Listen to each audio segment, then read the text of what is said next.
नमस्ते दोस्तों, आज की इस वीडियो में हम बात करेंगे कि वर्क डन क्या होता है। देखिए, वर्क डन का सिंपल फार्मूला होता है force into displacement cos theta. ये इंपॉर्टेंट नहीं है, ये जानना इंपॉर्टेंट है कि वर्क डन कितने टाइप। देखो, वर्क डन तीन प्रकार के होते हैं। एक होता है पॉजिटिव वर्क डन, एक होता है नेगेटिव वर्क डन, तीसरा होता है जीरो वर्क डन। ठीक है, तो देखिए पॉजिटिव वर्क डन क्या होता है। पॉजिटिव सिंपल सी बात है, अगर फोर्स जो है डिस्प्लेसमेंट के अलोंग जा रहा है तो उसको बोलेंगे पॉजिटिव वर्क डन। इसका एग्जांपल बहुत सिंपल है। मान चलिए आपने कभी तांगा में ट्रैवल किया है, तो देखिए एक घोड़ा होता है, वो सामने चलता रहता है और रिक्शा को खींचते रहता है। ठीक है, ऐसा ऐसा, तो वो हुआ पॉजिटिव वर्क डन का एग्जांपल। यानी कि जो डिस्प्लेसमेंट है वो वर्क के अलोंग, यानी कि अगर ये फोर्स है तो ये डिस्प्लेसमेंट साथ साथ चल रहे हैं। ठीक है, ये अगर फोर्स है, डिस्प्लेसमेंट साथ साथ चल रहे हैं। ठीक है, ओके, तो अब हम बात करेंगे जीरो वर्क डन के बारे में। जीरो वर्क डन वह होता है जिसमें एक जो फोर्स होता है वो डिस्प्लेसमेंट के परपेंडिकुलर होता है। यानी कि ये अगर डिस्प्लेसमेंट है तो फोर्स उसमें परपेंडिकुलर होता है। इसका एक एग्जांपल देते हैं, जैसे कि अगर आप कभी ट्रेन वगैरह में ट्रैवल किए होंगे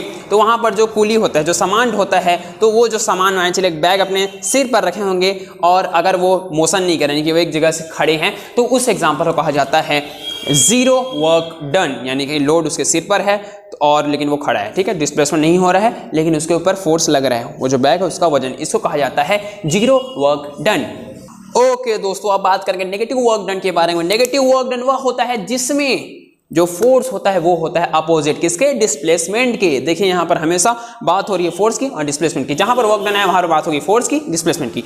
तो जहां पर फोर्स और डिस्प्लेसमेंट दोनों अलग अलग रहेंगे, यानी कि भाई ये इस दिशा में, ये इस दिशा में, ऐसा टाइप से, तो जहां फोर्स और डिस्प्लेसमेंट अवॉइड होता है उस वर्क डन को कहा जाता है नेगेटिव वर्क डन।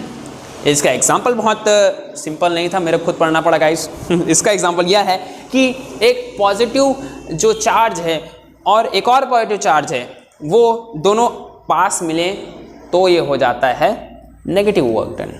यानी कि पॉजिटिव चार्ज, ये पॉजिटिव चार्ज, दोनों आए साथ में, इसको कहा जाता है negative work done. So I hope you like this beautiful video.